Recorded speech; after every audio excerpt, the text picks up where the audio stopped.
All right, let's talk about a phrase I'm sure we've all heard. A phrase that can just stop you in your tracks and make you second guess everything. We're going to decode "you're too sensitive." Yep, there it is. You've been there, right? Someone says or does something that just doesn't sit right with you, you react, and bam, they hit you with this. It's an accusation and a dismissal all rolled into one. But hold on a second. Let's just pause and think about that. What if your feelings aren't the problem at all? What if this phrase has nothing to do with you and everything to do with them? That's what we're going to break down. So, right off the bat, let's get one thing straight. This isn't just some throwaway comment. It's often a very deliberate, very manipulative tool. And knowing how it works is the key to taking its power away. Here's the absolute core of it. When someone says you're too sensitive, what they're really doing is a kind of conversational magic trick. They're taking the spotlight off of their bad behavior and trying to shine it directly on your reaction. Suddenly, what they did isn't the issue anymore. Now the issue is you. So how does this actually work? Let's get into the mechanics of it.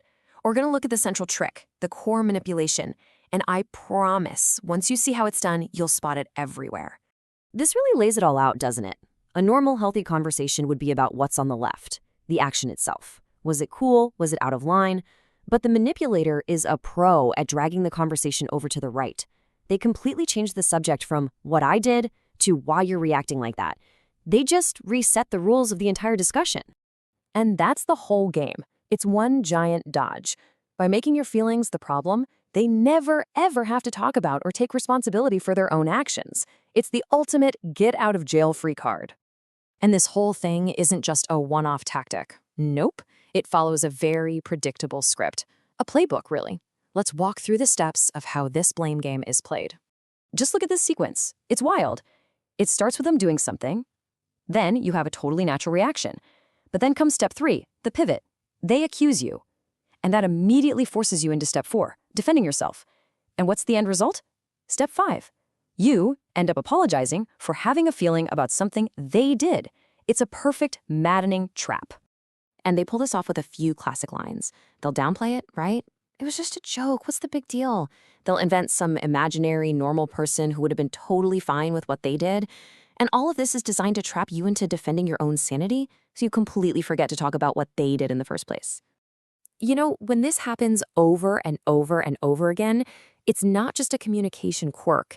It's a serious pattern of psychological manipulation. And actually, it has a name. This is gaslighting. You've probably heard the term. The whole point is to make you doubt what you see, what you hear, and what you feel. It's a slow erosion of your trust in yourself. And just being able to put a name to it, to see it and say, oh, that's what's happening, that's a huge first step. And listen, "you're too sensitive" has a lot of cousins. All of these phrases you see here, they do the exact same job. They're all designed to shut you down, shift the blame, and make you the problem. Okay, so we see the playbook. We know the name for it. Now, for the most important part, what do we do about it? How do you stand your ground when someone is actively trying to rewrite your reality? All right, here is a simple, powerful tool you can use right in the heat of the moment. The next time you hear one of these phrases, just run this checklist in your head.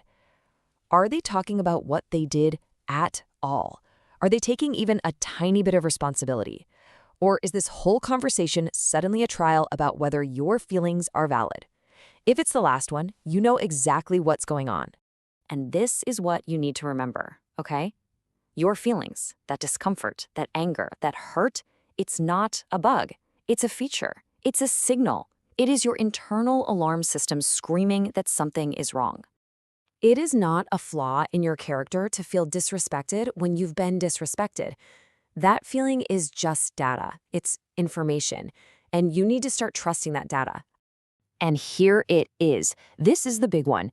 You do not need the person who stepped over your boundary to agree that a boundary was stepped over. You don't need their permission. Your feelings are valid, period. So the next time somebody tells you a normal person wouldn't react that way, I want you to ask yourself this question. Whose definition of normal are they using? And more importantly, whose normal are you going to live by? Theirs or yours?